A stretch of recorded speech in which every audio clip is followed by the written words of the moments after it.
Tell beast जिन्होंने पूरे Naruto series का रुख बदल दिया था। एक जिनचुरिकी को दुनिया वाले कैसे ट्रीट करते हैं ये तो हमने नारुतो सीरीज में देख ही रखा है, लेकिन आज हम इस वाले वीडियो में सारे टेल बीस्ट और उनके जिनचुरिकी को रैंक करने वाले हैं और साथ ही आप लोगों को उनके बारे में सब कुछ जानने को मिलेगा। नंबर 10 पे आता है Shukaku, also known as one tail beast. Shukaku one tail होने के बावजूद वो इतना पावरफुल था कि वो एक ही बार में विलेजेस को तबाह कर सकता था। गारा को जिनचुरिकी बनाने से पहले शिकाकू के 2 जिनचुरिकी ऑलरेडी रह चुके थे। फर्स्ट जिनचुरिकी था थर्ड काजेकागे एंड सेकंड जिनचुरिकी था ये बूढ़ा दिखने वाला आदमी। अपने विलेज को एक स्ट्रॉन्ग वेपन देने के इरादे से फोर्थ काजेकागे रासा एक फैसला लेते हैं। फोर्थ काजेकागे रासा डिसाइड करते हैं कि वो शिकाकू को अपने काबू में लेकर विलेज हिडन इन सैंड को एक पावरफुल जिनचुरिकी से रूबरू कराएंगे। थोड़े ही दिनों बाद फोर्थ काजेकागे जिस पल का इंतजार कर रहे थे वो पल आ चुका था। फोर्थ काजेकागे डिसाइड करते हैं कि वो खुद के बेटे को शुकाकू के हवाले करेंगे, यानी कि शुकाकू का जिनचुरिकी बनाएंगे। जब गारा अपने माँ के गर्भ में होता है तभी फोर्थ काजेकागे लेडी चियो नाम की एक बूढ़ी औरत की मदद से शुकाकू को गारा के अंदर सील कर देते हैं। शुकाकू को गारा के अंदर सील करने के कारण गारा का जन्म टाइम से पहले ही हो जाता है, जिस कारण गारा की माँ की मौत भी हो जाती है। बट गारा की माँ अपनी मौत के बाद भी गारा को प्रोटेक्ट करती थी, इसी कारण गारा को कोई भी चीज हिट नहीं कर सकती थी। लेकिन कई समय बीतने के बाद भी गारा शुकाकू को कंट्रोल करने में फेल हो जाता है, जिस वजह से शुकाकू रोज आजाद भेड़िए की तरह विलेज पर अटैक करके इंसानों को मारने लगता है। फोर्थ काजेकागे चाहते थे कि विलेज हिडन इन सैंड को शिकाकू के रूप में एक पावरफुल वेपन मिले, बट यहाँ बाजी उल्टी पड़ जाती है। सारे हालात को मद्देनजर रखते हुए फोर्थ काजेकागे रासा अपने साले याशामारू को एक मिशन देते हैं और वो मिशन था गारा को मौत के घाट उतारना। गारा से सब लोग डरा करते थे, बट गारा एक ही इंसान पर खुद से ज्यादा भरोसा करता था और वो इंसान था याशामारू, वही आदमी जिसे गारा को मारने का मिशन दिया गया था। इसीलिए तो कहते हैं ना, जिस पर खुद से ज्यादा भरोसा करते हैं वही इंसान आपको धोखा देता है। एक दिन एक आदमी काला मास्क पहनकर गारा को मारने आता है, लेकिन गारा की माँ सैंड के रूप में उसे प्रोटेक्ट कर लेती है और गारा उस मास्क वाले आदमी को मौत के घाट उतार देता है। जब गारा वो मास्क उतार कर देखता है तब उसके पैरों तले जमीन निकल जाती है। वो मास्क वाला आदमी और कोई नहीं याशामारू था, जिस पर गारा खुद से ज्यादा भरोसा करता था। उसी दौरान गारा को पता चलता है कि उसका सगा बाप उसे मारना चाहता है। उसी पल से गारा को लव फ्रेंड फैमिली नाम से नफरत हो जाती है, जिस कारण अब गारा का एक ही मकसद होता है, जो कि है पावर को हासिल करना। इसके आगे की कहानी से आप सब के सब रूबरू जरूर होंगे। 9 नंबर पे आता है Matatabi, also known as two tail beast. सारे टेल बीस्ट को पावर और नाम देने के बाद हागुरोमो माताताबी को कैनी ब्रेक रीजन के एक टेम्पल पे भेज देता है। वक्त के साथ वहाँ के लोग ये मानने लगे थे कि माताताबी पहले एक इंसान हुआ करता था, बट अब जाकर वो एक घोस्ट बन चुका है। माताताबी के पास huge supply of chakra ability था, जिसके कारण से वो किसी को भी अपना चाकरा इजिली सप्लाई कर सकता था। माताताबी इजिली अपने आप को भी हील कर सकता था, जैसे कि 9 टेल फॉक्स किया करता था। इतना ही नहीं, माताताबी एक टेल बीस्ट बॉम्ब बनाने में भी सक्षम था, लेकिन यहीं से माताताबी की जिंदगी पलट जाती है। फर्स्ट शिनोबी वर्ल्ड वॉर के दौरान हाशिरामा 8 टेल बीस्ट को अपने कब्जे में पकड़ लेता है। दोनों नेशन का मित्रता को बढ़ाने और शांति को कायम करने के लिए हाशिरामा माताताबी एंड ग्यूकी को क्लाउड विलेज को सोल्ड कर देता है। उसके बाद माताताबी को 2 साल की युगितो नाम की लड़की के अंदर सील कर दिया जाता है और फिर उसे 2 टेल बीस्ट के पावर को कंट्रोल करने के लिए ट्रेनिंग भी दिया जाता है। कुछ समय बीतने के बाद अकात्सुकी के 2 मेंबर हिडान एंड काकोजू युगितो को कैप्चर करने आते हैं। युगितो उन्हें अपने जाल में फंसाने के लिए एक क्लोज स्पेस में ले जाती है और बाहर जाने का रास्ता बंद कर देती है। उसके बाद युगितो 2 टेल बीस्ट में ट्रांसफॉर्म होकर उन पर अटैक करती है, लेकिन हिडान उसे हरा देता है और कुछ देर बाद वहाँ पर ब्लैक जेसो आ जाता है और उसे अपने साथ लेकर जाता है। अकात्सुकी का लीडर माताताबी को युगितो की बॉडी से निकालकर गैडो स्टेच्यू के अंदर सील कर देता है, जिसके कारण युगितो की मौत हो जाती है। 8 नंबर पे आता है Isobu, also known as 3 tail beast. सारे टेल बीस्ट को पावर और नाम देने के बाद हागुरोमो इसोबु को लैंड ऑफ वाटर विलेज के एक टेम्पल पर भेज देता है। इसोबु बाकी 2 टेल बीस्ट के मुकाबले में बहुत ही ज्यादा पावरफुल था। इसोबु अपने आप को एक बॉल में रोल कर सकता था एंड अपने ओपोनेंट पर चाहे मुताबिक हिट भी कर सकता था। इसोबु को उसकी टफ स्किन उसको एक एडिशनल डिफेंस प्रोवाइड करता था, बट इसोबु की एक ही वीकनेस थी, वो थी उसकी आंखें। इसलिए इसोबु हर वक्त अपनी आंखों को प्रोटेक्ट करता रहता था। फर्स्ट ग्रेड निंजा वार के दौरान हाशिरामा 8 टेल बीस्ट को कैप्चर कर लेता है। पीस और फ्रेंडशिप मेंटेन करने के लिए हाशिरामा इसुबु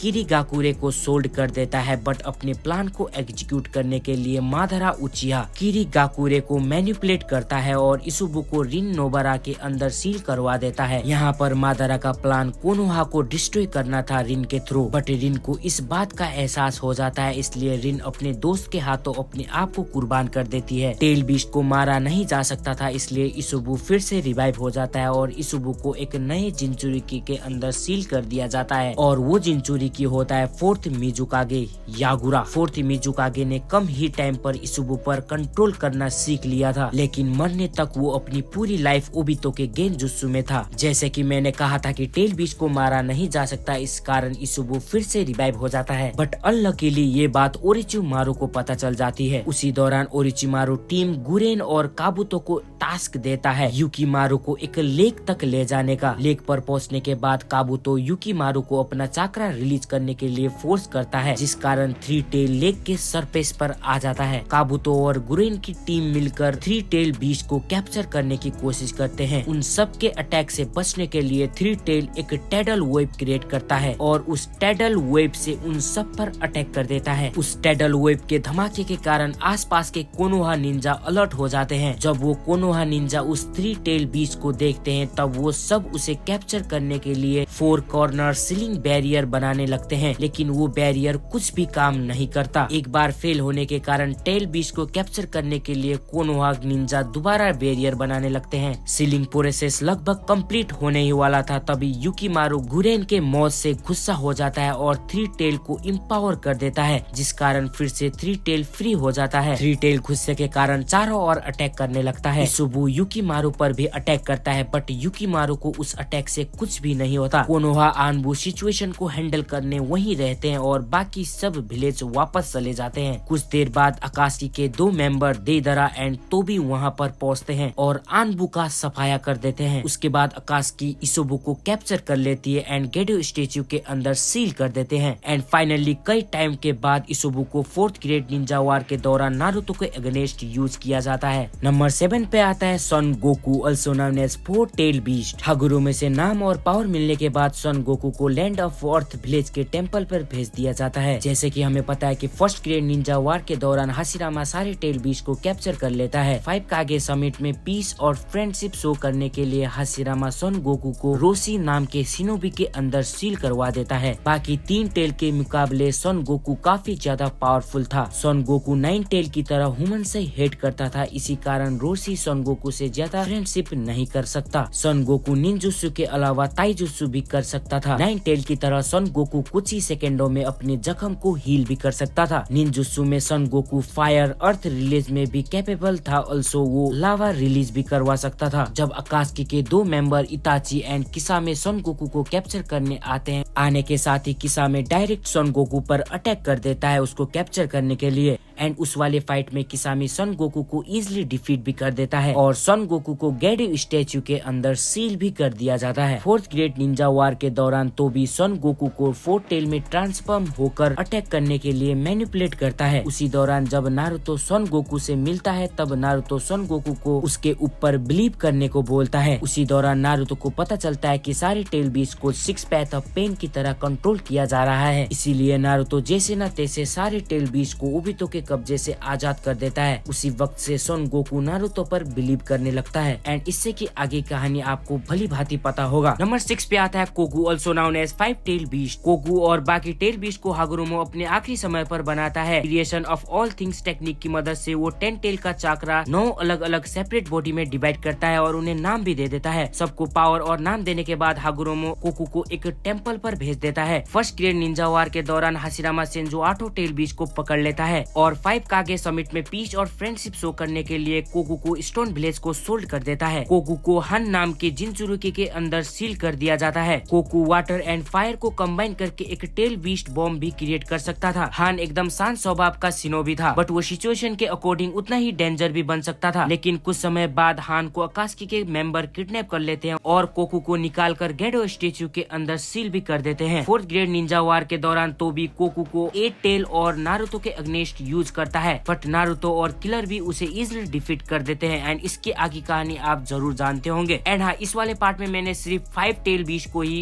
एक्सप्लेन किया है, एंड इससे के आगे की टेल बीच की कहानी हम नेक्स्ट पार्ट में एक्सप्लेन करेंगे, क्योंकि वो पार्ट काफी ज्यादा इंटरेस्टिंग पार्ट होने वाला है। सो अगर आप लोग वो पार्ट भी देखना चाहते हो तो लाइक सब्सक्राइब करके सपोर्ट जरूर दिखाना। बाय।